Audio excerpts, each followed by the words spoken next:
ये गरीबी का हाल कृष्ण के दर पर विश्वास लेके आया हूँ। मेरे बचपन का यार है मेरा श्याम, यही सोच कर मैं आस लेके आया हूँ।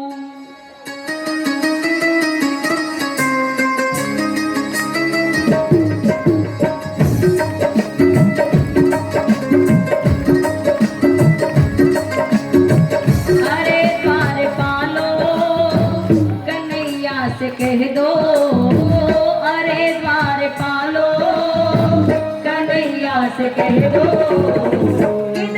सुदामा करीब आ गया है, इधर सुदामा करीब आ गया है। भटकते भटकते न जाने कहाँ से, भटकते भटकते न जाने कहाँ से, तुम्हारे महल के करीब आ गया है, तुम्हारे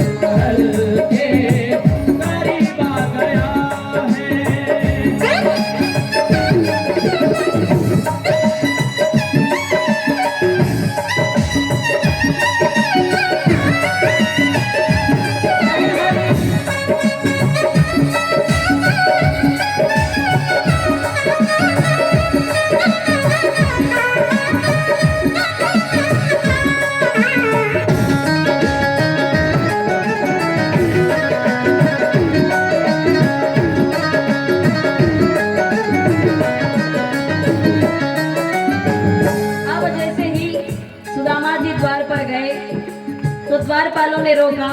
सुदामा जी कहते हैं कि मैं मेरे मित्र से मिलने आया हूँ, जाओ जाकर के मेरे मित्र को सूचना दो। तो द्वारपाल कहने लगे पहले अपनी पहचान नाम पता तो बताओ।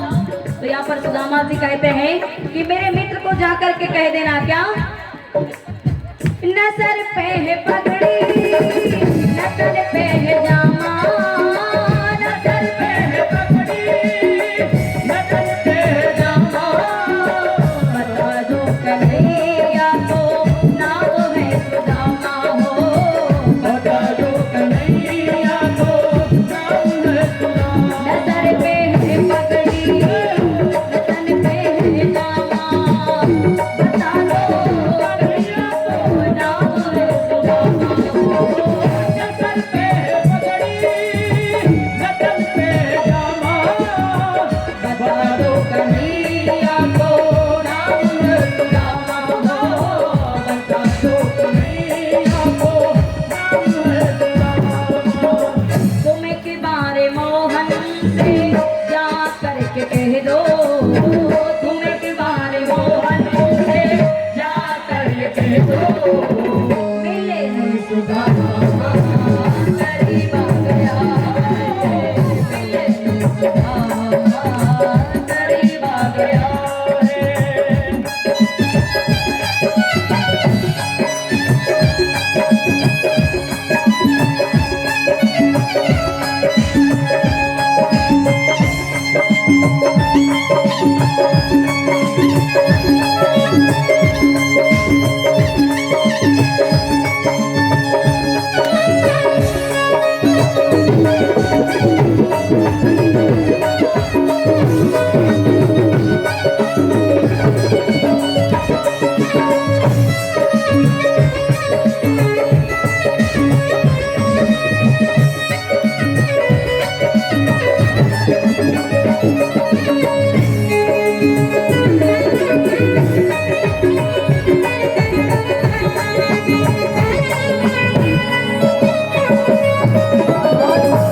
जैसे ही द्वारपाल अंदर जाता है और भगवान को जाकर के जैसे ही सुदामा जी के बारे में बताया, और जैसे ही भगवान ने सुदामा जी का नाम सुना तो भगवान क्या करते हैं, सुनते ही दौड़े चले आए मोहन, लगाया गले से सुदामा को मोहन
मित्रता के साथ भावना गया है, मित्रता के साथ भावना गया है।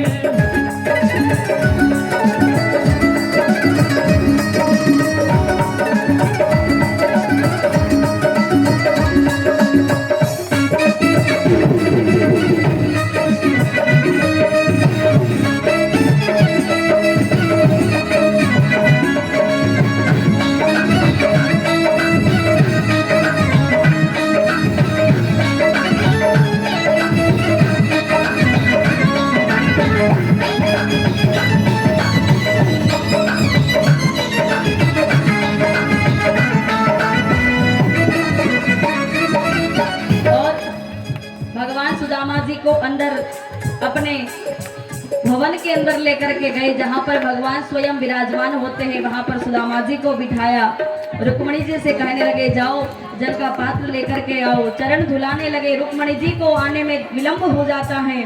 तो भगवान यहाँ पर जैसे ही सुदामा जी के पांव को देखा, छाले पड़ जाते हैं, रक्त बहने लगा, कांटे चुभ गए। तो यहाँ पर भगवान आज अपने अश्रुओं से चरणों को धोते हैं। भगवान को रोता देख सुदामा जी रोने लग गए। अब भगवान सुदामा जी से पूछते हैं कि मित्र, घर पर सब कैसे हैं, भाभी जी कैसे हैं, बाल बच्चे कैसे हैं, और भाभी जी ने मेरे लिए क्या भेजा है। तो सुदामा जी विचार करने लगे, अरे इसके यहाँ पर तो अनेक प्रकार के भंडार भरे पकवान बनते हैं, क्या ये मेरे कच्चे चावल को खाएगा। पोटली छुपाने लगे, पर वहां पर भगवान ने पोटली को छीन करके भगवान एक मुट्ठी चावल की खाई। स्वर्ग के सातों सुख आज सुदामा जी को प्रदान किए, दूसरी मुट्ठी में पृथ्वी के सातों सुख प्रदान किए। जब तीसरी मुट्ठी खाने लगे, रुक्मणी जी ने हाथ पकड़ लिया, प्रभु अब तो हमें भी स्वाद चखने दो, भाभी जी ने कौन सा भोजन बनाया है। और यहाँ पर रुक्मणी जी ने सभी रानियों में वितरण कर दिया। अगर तीसरी मुट्ठी चावल की भगवान ग्रहण कर जाते तो द्वारिका नगरी भी दान में कर देते। अब सुदामा जी एक दिन द्वारिका नगरी के अंदर रहे, स्नान ध्यान करवाया, अच्छे वस्त्र पहनाए, आभूषण पहनाए, भोजन करवाया, बड़े प्रेम से रहे। दूसरे दिन जब सुदामा जी जाने लगे तो भगवान कहने लगे, मित्र जा तो रहे हो, पर जाते जाते ये मेरे कपड़े मुझे वापस दे दो। सुदामा जी कहने लगे, किसा मित्र है, इसके यहाँ पर कोई कपड़े की कमी है क्या। पर देखो ये जैसे पहला बचपन में कंजूस था, वैसा का वैसा आज भी बदला नहीं है। कम से कम एक जोड़ी कपड़े तो मुझे दे देता। पर यहाँ पर सुदामा जी अच्छे कपड़े जो पहने हुए थे वो उतार करके अपने पुराने वाले कपड़े धारण कर लेते हैं। और सुदामा जी वहां से जब रवाना होते हैं, रहे द्वारिका में बस एक दिन सुदामा, रहे द्वारिका में बस एक दिन सुदामा, विदाई हुई